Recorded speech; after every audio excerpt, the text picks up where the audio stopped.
1 जून 2013 दो भाइयों के बीच एक चैट चल रही थी। एक था यासीन भटकल, जो नेपाल की पहाड़ियों में कहीं छिपा हुआ था। दूसरा था उसका सगा भाई रियाज भटकल, जो कराची में पाकिस्तान की खुफिया एजेंसी ISI की पनाह में बैठा था। यासीन पूछता है, क्या पाकिस्तान में तुम्हें न्यूक्लियर बॉम्ब मिला? रियाज जवाब देता है, अभी तक तो नहीं, लेकिन अगर कायदे से ढूंढा जाए तो यहाँ अंडरवर्ल्ड में सब कुछ मिल सकता है। तो यासीन कहता है, ढूंढो उसे। हमारा अगला बड़ा अटैक भारत में गुजरात के सूरत पर होगा, और इस बार तबाही आम बमों से नहीं, न्यूक्लियर बॉम्ब से होगी। रियाज फिर कहता है, लेकिन भाई, अगर न्यूक्लियर अटैक किया तो उसमें हमारे मुसलमान भाई भी मारे जाएंगे, तबाही का दायरा बहुत बड़ा होगा। यासीन जवाब देता है, अटैक से पहले ही हम सारी मस्जिदों में पोस्टर लगा देंगे, सबको इत्तला कर देंगे कि शहर छोड़ दें, जो बचेगा वो काफिरों के साथ मरेगा। ये कोई हॉलीवुड की जासूसी फिल्म का डायलॉग नहीं था, ये एक असली इंटरसेप्टेड चैट थी। ये इरादा था इंडियन मुजाहिदीन के सबसे खूंखार आतंकी यासीन भटकल का, एक ऐसा मास्टरमाइंड जिसके सिर पर भारत सरकार ने 35 लाख रुपए का इनाम रखा था। उस दौर में ऐसे खतरनाक स्लीपर सेल आतंकियों को ट्रैक करके पकड़ने का सक्सेस रेट महज 13.6% था। बाकी के 86.4% आतंकी सिस्टम की खामियों का फायदा उठाकर हमेशा के लिए गायब हो जाते थे। यासीन भी उसी 86.4% का हिस्सा बन चुका था।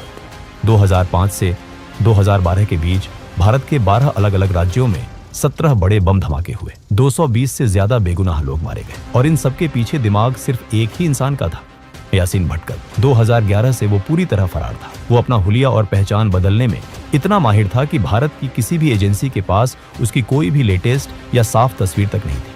लेकिन 2013 में भारत की खुफिया एजेंसियों ने एक ऐसा अंडरकवर ऑपरेशन लॉन्च किया जिसने इस भूत को नेपाल की वादियों से जिंदा खींच निकाला।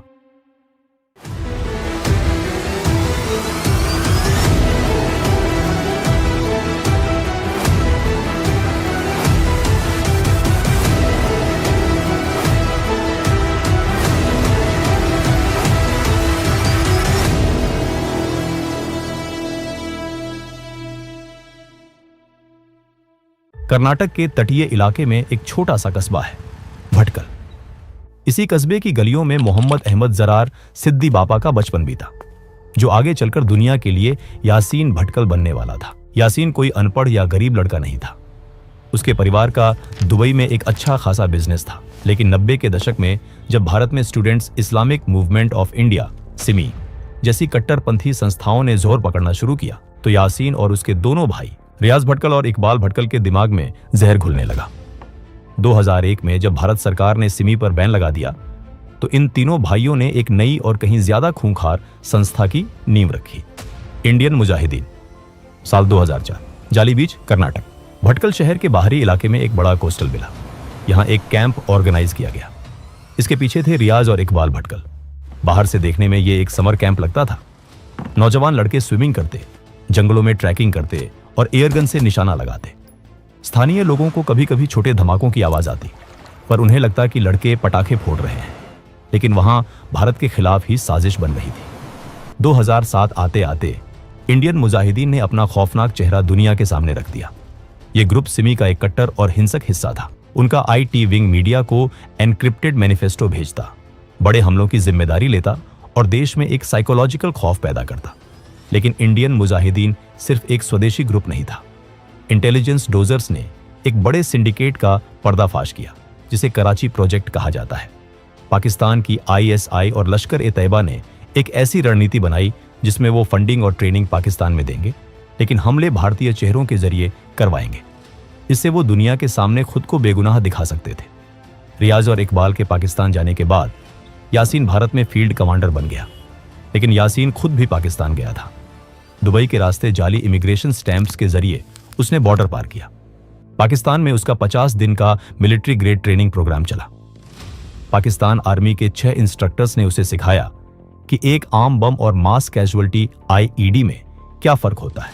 यासीन भटकल ने बम बनाने, रिक्रूटमेंट करने और अवैध फंडिंग का पूरा इंफ्रास्ट्रक्चर अकेले कंट्रोल किया। 2008 में मुख्य बम मेकर आरिफ शेख के पकड़े जाने के बाद यासीन ने IED बनाने का काम खुद अपने हाथ में ले लिया।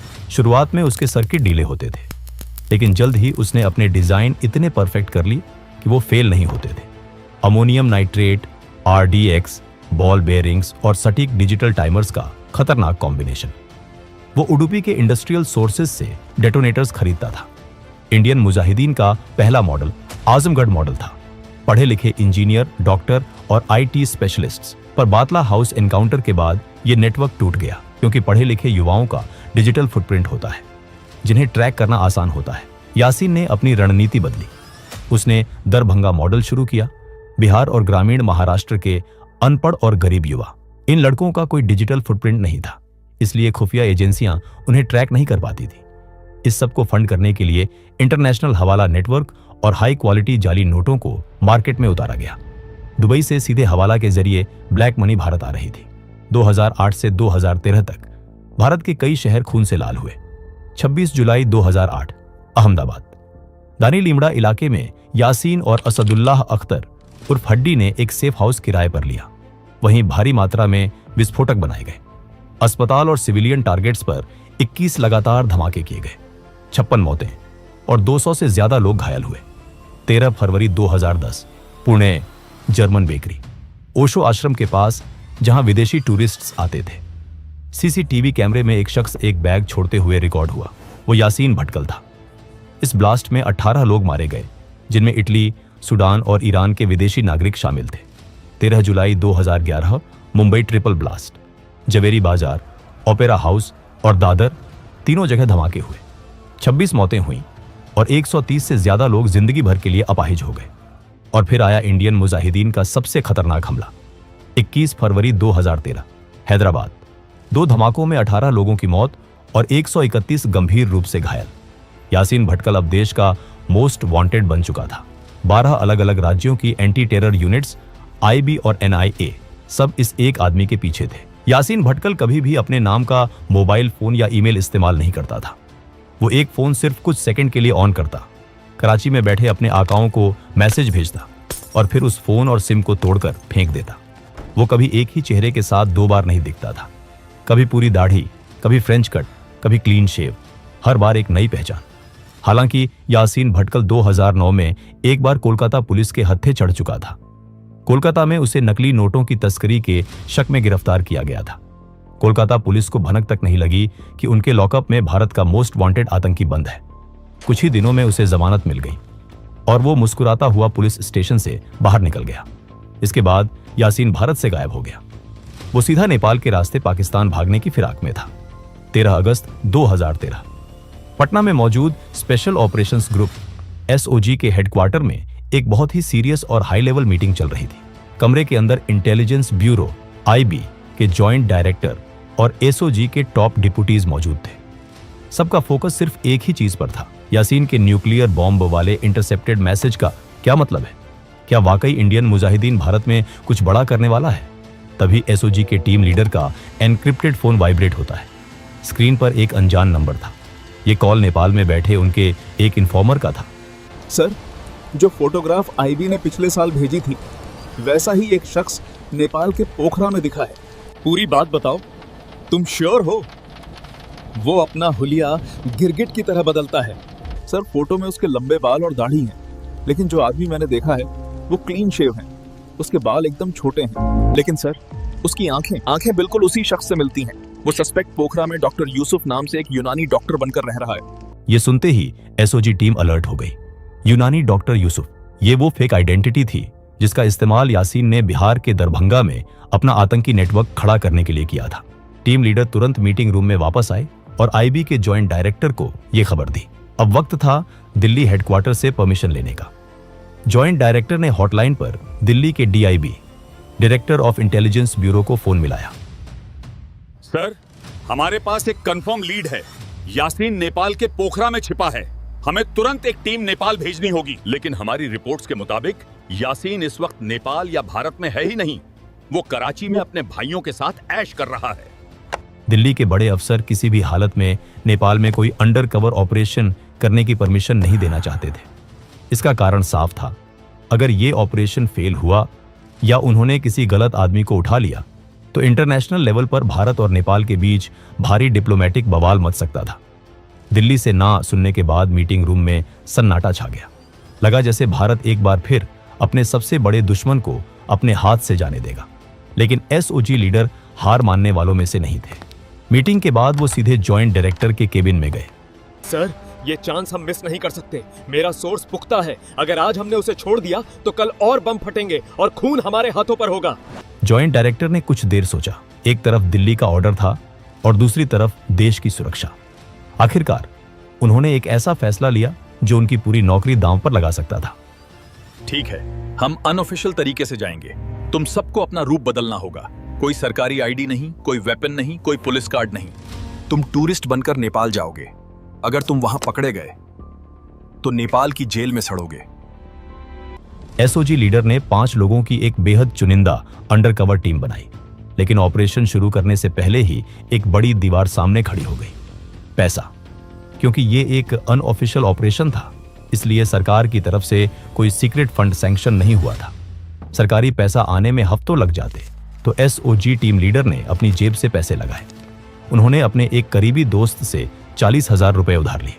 इन्हीं उधार के पैसों से नेपाल के इंटरनेशनल रोमिंग वाले सिम कार्ड्स खरीदे गए, गाड़ियां बुक की गई और इन्फॉर्मर को देने के लिए लॉजिस्टिक्स का खर्चा निकाला गया। दोस्तों, वीडियो में आगे बढ़ने से पहले मैं आपसे बस 30 सेकंड की एक जरूरी बात करना चाहता हूं। आप लोग मेरे वीडियो को बहुत प्यार देते हो, और अगर आप भी मेरे जैसे 2D एनिमेशन वीडियो बनाना सीखना चाहते हो, वो भी AI की मदद से, तो मैंने आपके लिए एक कंप्लीट कोर्स बनाया है, जिसमें मैंने स्टेप बाय स्टेप सिखाया है कैसे कोई वीडियो वायरल होता है, कैसे सही टॉपिक चुना जाता है, कैसे मेरे जैसे एंगेजिंग स्क्रिप्ट्स लिखी जाती हैं, कैसे AI की मदद से 2D एनिमेशन विजुअल्स बनाए जाते हैं, कैसे AI से वॉइस ओवर जनरेट करते हैं, और कैसे एक क्लिक में वायरल थंबनेल्स तैयार किए जाते हैं। अभी इस कोर्स पर 50% का लिमिटेड ऑफर चल रहा है। ये ऑफर सिर्फ पहले 100 यूजर्स के लिए, तो देर मत कीजिए। डिस्क्रिप्शन में दिए गए लिंक पर क्लिक करें और आज ही ज्वाइन करें। 20 अगस्त 2013 दोपहर के 2 बजे टीम बिहार के मोतिहारी पहुंचती है। यहां ईस्ट चंपारण के ढाकड़ एसपी विनय कुमार उनके साथ जुड़ते हैं। विनय कुमार का नेपाल पुलिस और वहां के लोकल नेटवर्क में जबरदस्त होल्ड था। वीरगंज बॉर्डर पार करके ये टीम करीबन 280 किलोमीटर का सफर तय करके पोखरा पहुंचती है। उन्होंने पोखरा के माउंट व्यू होटल में चेक इन किया। उनका हुलिया पूरी तरह बदल चुका था। बर्म्यूडा शॉर्ट्स, चटक रंग की टी शर्ट और गले में कैमरास लटकाए भारत के टॉप इंटेलिजेंस ऑफिसर्स अब नेपाल घूमने आए टूरिस्ट्स बन चुके थे। अगले दिन टीम को पोखरा में अपनी पहली बड़ी लोकल लीड मिलती है। बाल बहादुर थापा उर्फ AK अब्दुल्ला। बाल बहादुर थापा का इतिहास भी कम दिलचस्प नहीं था। वो कभी इंडियन आर्मी का एक आम सैनिक हुआ करता था, लेकिन कुछ साल पहले उसने अचानक नौकरी छोड़ दी, इस्लाम कबूल किया और नेपाल जाकर बस गया। अब उसका काम था नेपाल में घुसपैठ करने वाले संदिग्ध जिहादियों को छुपने की जगह मुहैया कराना, उन्हें मस्जिदों में पनाह दिलाना और उनका लॉजिस्टिक्स सपोर्ट संभालना। इन्फॉर्मर ने एसओजी टीम को बताया कि ये अब्दुल्ला ही डॉक्टर यूसुफ यानी कि यासीन भटकल का मुख्य केयरटेकर है। जब यासीन पोखरा आया था तो उसने खुद को एक मजलूम मुसलमान बताया था जो इस्लाम की राह पर कुछ बड़ा करना चाहता था। अब्दुल्ला ने उसे पनाह दी थी। 22 अगस्त 2013 टीम ने एक खतरनाक प्लान बनाया। इन्फॉर्मर को बोला गया कि वो अब्दुल्ला से कांटेक्ट करे और उसे नमाज पढ़ने के लिए कहीं लेकर जाए। टीम को देखना था कि अब्दुल्ला इन्फॉर्मर को कहां लेकर जाता है। इन्फॉर्मर ने फिर अब्दुल्ला से कांटेक्ट किया और कहा कि उसे नमाज पढ़ने के लिए किसी अच्छी जगह ले जाए। दोपहर 1:30 पर इन्फॉर्मर और अब्दुल्ला एक कार में निकले। उनके ठीक पीछे 2 किराए की मोटर बाइक्स पर टूरिस्ट्स के भेस में एसओजी के कमांडोज लगे हुए थे। करीब 2 किलोमीटर दूर पोखरा के ओरेगांव चौक हाईवे के पास वो कार रुकी। ये एक बहुत ही अजीब सी लोकेशन थी। हाईवे के ठीक किनारे एक छोटा एकांत सा घर था। वहां से पूरा 1 किलोमीटर लंबा हाईवे साफ दिखता था, जिससे दूर से आती किसी भी पुलिस की गाड़ी को आसानी से देखा जा सकता था। अब्दुल्ला इन्फॉर्मर को उस घर के अंदर लेकर जाता है। एसओजी की टीम दूर से निगरानी कर रही थी। तभी एक अजीब इत्तेफाक हुआ। एक मोटर बाइक तेजी से आई और उस पर पीछे बैठा एक शख्स फुर्ती से उतरा और उस घर के पिछले दरवाजे से अंदर घुस गया। दूर से देखने पर भी उस शख्स की चाल ढाल और बॉडी लैंग्वेज टीम के दिमाग में छपी यासीन भटकल की क्रिमिनल प्रोफाइल से मैच कर रही थी। जब इन्फॉर्मर उस घर से बाहर आया तो उसने कंफर्म किया, सर यही वो घर है, यही उसका हाइडआउट है। लेकिन एसओजी टीम सिर्फ एक झलक के आधार पर दिल्ली को कन्विंस नहीं कर सकती थी। उन्हें सॉलिड सबूत चाहिए था। अगले दिन टीम ने इन्फॉर्मर को वापस उसी घर में भेजा, इस बार एक नए प्लान के साथ। इन्फॉर्मर ने अब्दुल्ला से कहा कि उसे एक गुप्त बीमारी है और वो सिर्फ उस यूनानी डॉक्टर से ही इलाज कराना चाहता है। अंदर जाकर इन्फॉर्मर ने जो देखा उसने उसके होश उड़ा दिए। यह शख्स देखने में गोरा और कश्मीरी लग रहा था, लेकिन टीम ने उसे 3 खास फिजिकल ट्रेट्स नोटिस करने को कहे थे जो यासीन भटकल के थे। माथे पर बालों का एक अजीब सा गुच्छा, जिसे वो पीछे की तरफ संवारता था, माथे पर एक पुराना हल्का सा कटने का निशान और आगे के 2 दांत जो थोड़े बाहर की तरफ निकले हुए थे। इन्फॉर्मर ने इन तीनों निशानों को अपनी नजरों से कंफर्म किया, लेकिन असली तुरुप का इक्का कुछ और था। बात करते हुए इन्फॉर्मर ने चतुराई से अपनी जेब में रखे फोन का वॉइस रिकॉर्डर ऑन कर लिया था। उसने यूनानी डॉक्टर से लंबी बातचीत की और उसकी आवाज का एक crisp clear audio sample record कर लिया। जब ये ऑडियो एन्क्रिप्टेड लाइन के जरिए दिल्ली भेजा गया तो इंटेलिजेंस ब्यूरो की टेक्निकल विंग ने उसका फोनेटिक एनालिसिस किया। एक्सपर्ट्स ने चेक किया कि वो वावल्स का प्रोनाउंसिएशन कैसे करता है।